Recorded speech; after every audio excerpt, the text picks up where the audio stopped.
Okay, so we have Gus here, and what we're going to do is we're going to show you some patience exercises. Before, Gus would just leap right into your hands and take whatever's in your hand out of your hand. Now, he still has a high interest in this because this is new for him, but this is a huge, huge part of his patience exercise training. Okay, which is really what this dog needed. Okay, sit down. Hey, hey.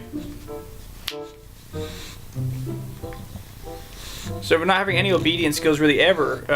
You know, even his ability to want to sit, relax, and stay is a big part of this. So we don't. We just play a patience game here. What I'm doing is, you know, I control this collar, but we're not pinning here. We're not laying the dog out here. Okay, and that's because I want him into my zone. Dogs like him are really, really stubborn. I mean, we have a bulldog here, right? Okay, so once he's able to sit, come here. He's got to come into my zone is what I want first. Come here. Come here.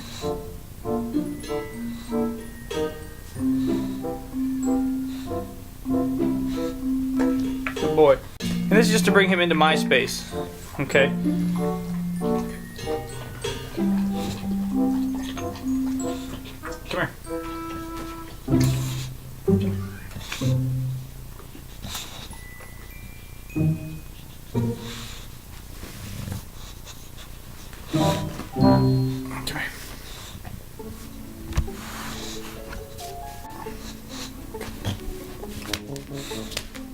See, that's not okay. See that lunge jump? Right? So at the beginning, he's very just in your face. He doesn't care who's got it or where it is or what's going on with it. It's you know, it's his potential, just whatever he wants to do. See, that's without invitation. Okay, now you could say that's taunting, but the point is here is that I'm holding it. It's mine as a human. So he doesn't have any right to come into my space uninvited and take it. Now, if I leave it for him, like we did before, that's the interest. So what we're going to do is we're going to cusp here, and we're going to hold. And what this is not going to let him do is eat it. He can smell it all over my hand, right? It's still right there. Okay, so we just cuff it. So from here, when you have a dog that does this and they want to really frantically get at it because he wants that, this is where you offer correction. So first you just start with your verbals. Psst.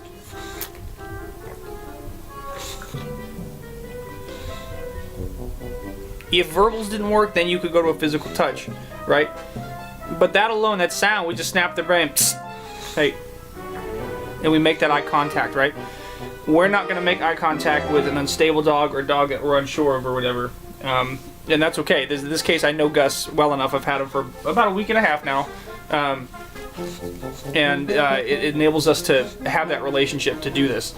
All right. Come here. See, that's lose interest. Because I don't give this to him, right? So he's going to go do his own thing. But he's not allowed to do that. Come here.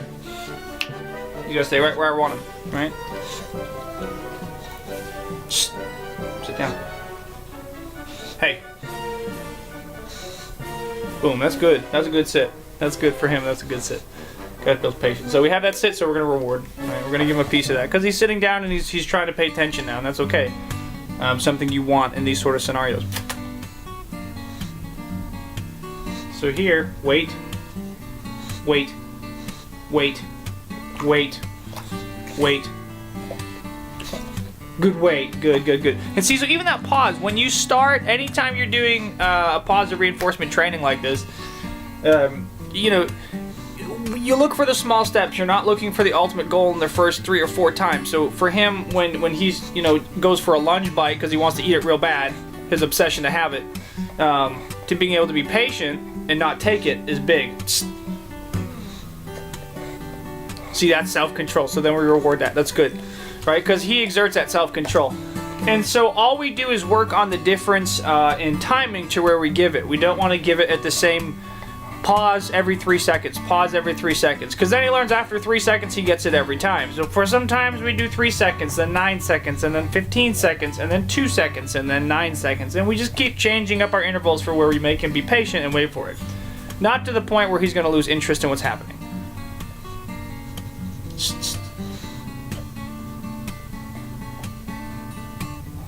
Good boy. Seeing that head turn, right? Right, that avoidance, and that's good because he doesn't want to challenge me back with this, you know, and that's good.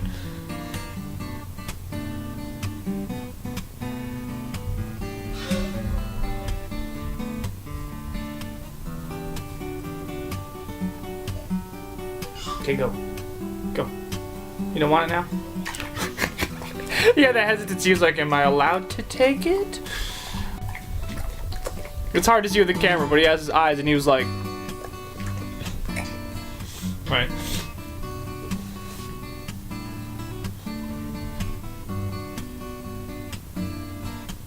Look at the patience.